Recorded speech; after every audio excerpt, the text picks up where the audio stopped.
Yeah, that's all it was about, to be fair. You know, last week was a really intense week, 3 massive games.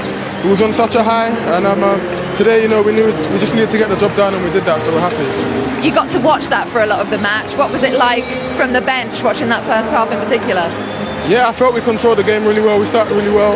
You know, this man got the assist. I'm happy for him, but yeah, we're just looking for the second goal, which we got in the end, and that secured us the victory.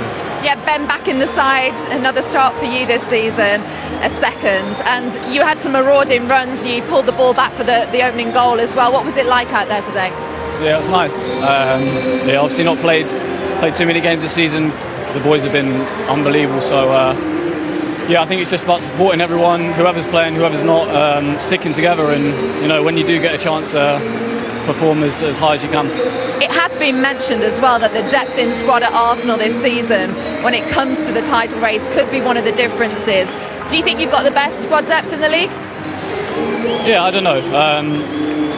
Obviously, training every day with all these players is unbelievable, and you know, there's players that don't get any minutes that would probably start in any other team. So yeah, it's a pleasure every day to work with these boys. What do you think? Same as Ben. Yeah. And just talk me through the goal for a second. Did you think it was going to cross that line? Were you wondering, because you'd had a near miss as well just before that?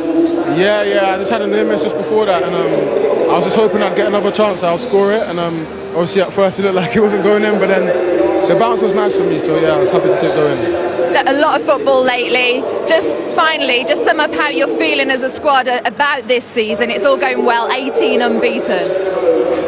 Yeah. You just got to take game by game. I think such a long season, don't want to get carried away with anything, and just keep doing what we're doing.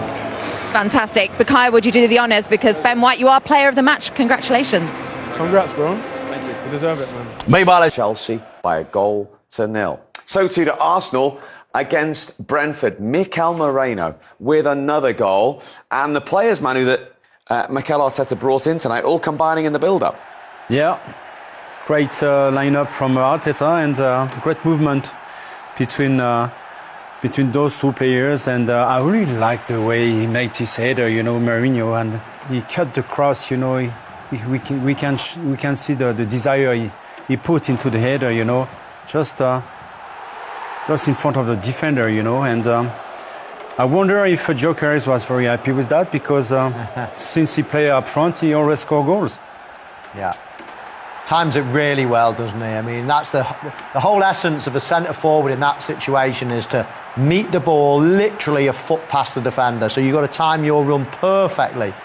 It's basically just after the ball leaves the crossing player's foot is when you make your run, and you try to time it just as you get past that defender. And let's remember, he is predominantly an attacking midfield player. Since February, when he was asked in those emergency circumstances to play up front for Arsenal, he has the most headed goals. How many goals he scored already? So he has now got 13 goals in this calendar year, more than any other Arsenal player. It's going to be the best scorer so far in Arsenal. Amazing. And as you can see, second on the list is Kevin Schade. He crashed a header there against the crossbar. Should he have done? Who should have scored? Yeah, this is probably an easier chance than the Merino goal, actually. He's pretty central. All the pace is on the cross. It's an in-swinging ball. Anywhere low, really. Can he get above it and head it down?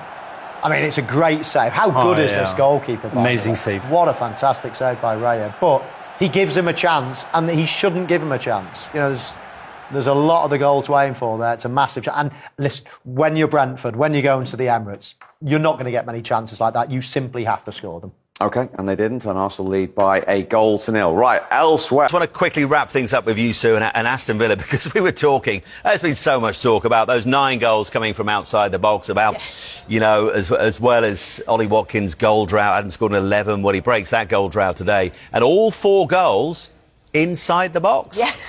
Yeah. And I think we were saying it was a positive that they've got those quality players that they can score from outside the box and from different players. I think the thing that we were all saying, there's a real upturn in form for Aston Villa. They're playing well, but it's just about, can Ollie Watkins get back into that goal scoring form? And you just think that's going to give him a huge amount of confidence. We know that he's been playing through an injury, so he's not quite been at 100%. But like I say, that first goal was really brave, getting himself in front and putting the ball in the net. And then the second goal was just typical Ollie Watkins, wasn't it? It's a brilliant run in behind, really good spot from Rodgers, and then it's just a calm finish. But he had other opportunities, got himself into some really good positions. So, lots of positives, I think, to take away for Aston Villa. And we'll talk more about the game on Saturday, the lunchtime kick-off. Aston Villa facing Arsenal at home, 12:30 on Saturday.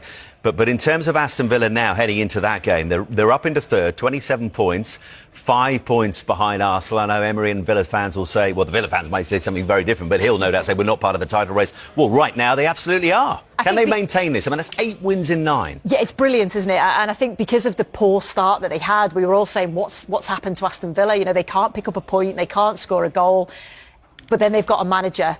And a manager in Unai Emery that is just a class act. You know, he's so meticulous. You knew that he would find the solutions at some point, and that's exactly what he's done. He gets the best out of the players that he's got on there. He clearly wanted more players in the summer, didn't get those players, but he's working with what he's got, and he's certainly got a team that we know very well organised. We know that they've got quality, and they're certainly in form and have got that momentum. So because of the position that they're in, of course, you've got to say that they are in there. Merce, in terms of Arsenal, we'll talk more about that game to come at the weekend in a short. Merce, in terms of Arsenal, we'll talk more about that game to come at the weekend in a short while. It's a terrific night for Arsenal in terms of getting the job done, getting the win, beating Brentford by 2-0. So they re-established that 5-point lead at the top. But an injury to Mosquera, Declan Rice coming off. So there's sort of pluses and minuses to that night for Arsenal. It all depends how them injuries are. But first of all, we've got to win the game. Got to win the game. They've done that. You know, there's been a bit of pressure on them tonight. Only 2 points clear. Everybody waxing lyric, and now they've gone 5 clear again. They've got to hope. I sat on here a couple of weeks ago, Bayern Munich game. I said the one player they cannot miss is Declan Rice. Cannot miss him. He's gone off injured. Hope the call should better. But it'd be a big test on Saturday for Arsenal. I think if they get through that, I just don't see anybody being able to touch him if they get through that game. Mikel Merino, quick word on him. He scores the opening goal of the night, his 5th of the season. 21 goals in the calendar year for club and country. He's not too bad a makeshift striker, is he? No, he's clever. He's clever. But if you see his goal's an amazing header. Any centre forward would be proud of it. The way he gets in front of Pinnock and heads it down. It's a proper goal. You know, Gyökeres would have been well pleased with that. Yeah, he does a good job. He's a great player to come in and play. He joins in the play. He drops off more. He's not like Gyökeres, but he drops off. You know, he won't play on the shoulder, but he's a clever player, hard to pick up, and he scores vital goals. He comes across as a big game player for me. And Arsenal continue to be so difficult to beat. Now unbeaten in the last 18 in all competitions, but more importantly than that, they restore that 5-point lead at the top. Let's hear from Ben White and the goal scorer for the second goal, Bukayo Saka now. Bukayo, Ben, I mean, that was a hard-fought win in the end, but I'm sure from your point of view, it was about getting the 3 points, was it? Like, just his calf at the back. But for me, he's the one they cannot miss, and it's a massive 48, 72 hours to make sure he's fit for that game on Saturday, where Villa could blow the title race wide open. Yeah, and who'd have thought we'd have been saying that a few weeks ago. When you look at Aston Villa's start, they were down in 18th a few weeks ago, and now they're 5 points behind the Gunners. Yeah, a good manager, real good manager. Improves players, makes players